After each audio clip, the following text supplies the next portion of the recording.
Students, आपने इसके पहले पढ़ा था उपसर्ग।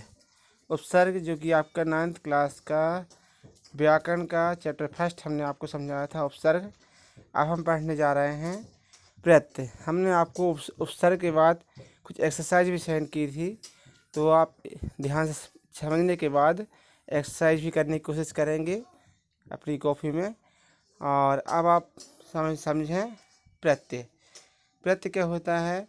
नए शब्दों की रचना के लिए मूल शब्द के अंत में कुछ शब्दांश जोड़ दिए जाते हैं, इन्हें प्रत्यय कहते हैं।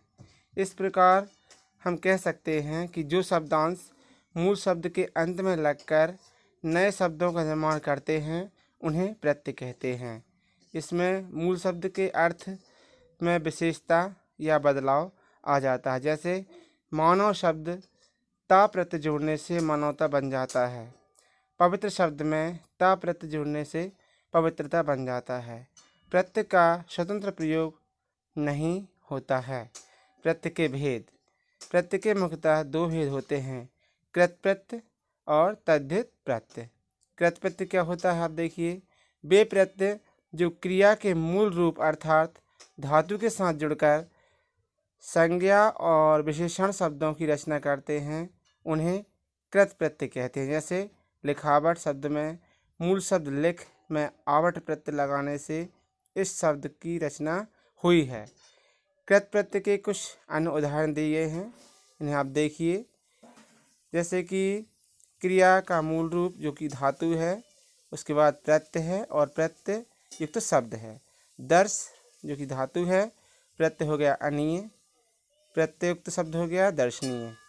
तो ये आप कर लेंगे। इसके बाद हिंदी के कृत प्रत्यय जैसे अक्कड़, पियक्कड़, भुलक्कड़, घुमक्कड़, इस तरीके से आप ये कर लेंगे हिंदी के कृत प्रत्यय। अब आप आगे देखें, और भी हैं आपके, जैसे आस का हो जाएगा प्यास, निकास। अब देखें आप नीचे संस्कृत के कृत प्रत्यय। प्रत्यय और प्रत्ययुक्त नए शब्द। प्रत्यय हैं आपके अन, अना, अनी, आ, ई, इनके जलन, नमन, भवन, हवन, ये हो गए प्रत्ययुक्त शब्द। तो आप लोग समझ गए होंगे कि आप कैसे प्रत्यय लगा के उनको नए शब्द बनाएंगे। अब आप देखें इसके बाद तद्धित प्रत्यय। ये प्रत्यय जो संज्ञा, सर्वनाम तथा विशेषण के साथ जुड़कर नए शब्द बनाते हैं, इन्हें आप तद्धित प्रत्यय कहते हैं। जैसे भूख, भाववाचक संज्ञा शब्द में आ प्रत्यय लगने से भूखा शब्द की रचना हो गई। तद्धित प्रत्यय से बने कुछ नए शब्द निम्नलिखित हैं। जैसे आ आपने कर लिया, भूखा, प्यासा, भला, मैला, ठंडा। तो ये होगा आपके। इसके बाद आप और भी आगे हैं आपके एग्जाम्पल, आप समझ लीजिएगा ध्यान से। आई का हो जाएगा बुराई, भलाई, चतुराई, गहराई। हम लास्ट वाला बता रहे हैं आपको, हारा, सर्वहारा, लकड़हारा। अब देखें आप संस्कृत के तद्धित प्रत्यय। जैसे लू, लू आप देखें इसका हो जाएगा कृपालु, दयालु, श्रद्धालु। तो ये हैं आपके संस्कृत के तद्धित प्रत्यय। अब देखें आप उर्दू के तद्धित प्रत्यय। अंदाज, गोलंदाज, नजरअंदाज, तीरंदाज, आना, सालाना, मेहनताना। ठीक है। अब आप देखें उपसर्ग एवं प्रत्ययुक्त शब्द। बेईमानी, इसमें वे, धन, ईमान, धन, ई। ठीक है। तो उपसर्ग भी है इसमें, शब्द भी है और प्रत्यय भी है। ठीक है। अभिमानी, अभिमान शब्द है और ई प्रत्यय है। ठीक है। तो इस तरीके से आप पढ़ लेंगे। अब आपके अभ्यास दिए गए हैं कुछ, ये कुछ शब्द दिए गए हैं, इनके प्रत्यय पृथक करके मूल शब्द उदाहरण के अनुसार लिखिए।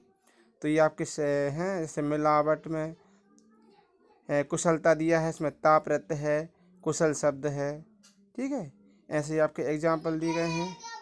पठनीय, पठनीय में तो आपके हमने इसके सॉल्यूशन यानी सॉल्व आंसर भी पीछे दिए गए हैं, तो आप ध्यान से इनके मिलाइए और समझिएगा। उत्तर भी दिए हैं सभी के, और पहले आप अपने हिसाब से करने की कोशिश करेंगे, फिर आप मैच करेंगे कि आपका आंसर सही है या नहीं। तो ठीक है।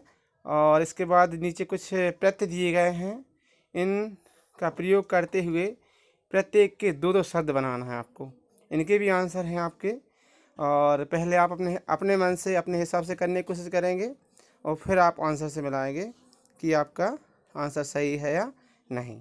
तो इससे आपको आसानी हो जाएगी समझने में और करने में। ठीक है। तो आप लोग किसी को कोई प्रॉब्लम है तो आप पूछ सकते हैं। और आपको जो आपकी व्याकरण कॉपी है एक आप अलग से बनाएंगे, क्योंकि हिंदी की कॉपी में आपको क्षितिज का वर्क भी करना है, कृतिका का वर्क भी करना है। एक उसकी चाहे भले ही आप एक ही कॉपी बना लें, लेकिन ग्रामर कॉपी आप चाहे पतली बनाएंगे लेकिन एक अलग से कॉपी बना लीजिएगा, जिससे आपको याद करने में आसानी होगी। और ऐसा नहीं है कि आपको पूरे पूरे लिखना है, आपके अकॉर्डिंग यदि हमने ज़्यादा दिए हैं तो आप कम भी कर सकते हैं, लेकिन आप उन्हें समझने की कोशिश ज़रूर करें। इसमें बहुत ज़्यादा एग्जाम्पल हैं, आप उन्हें कम करके भी कर सकते हैं, लेकिन लिखना सब कुछ है। धन्यवाद।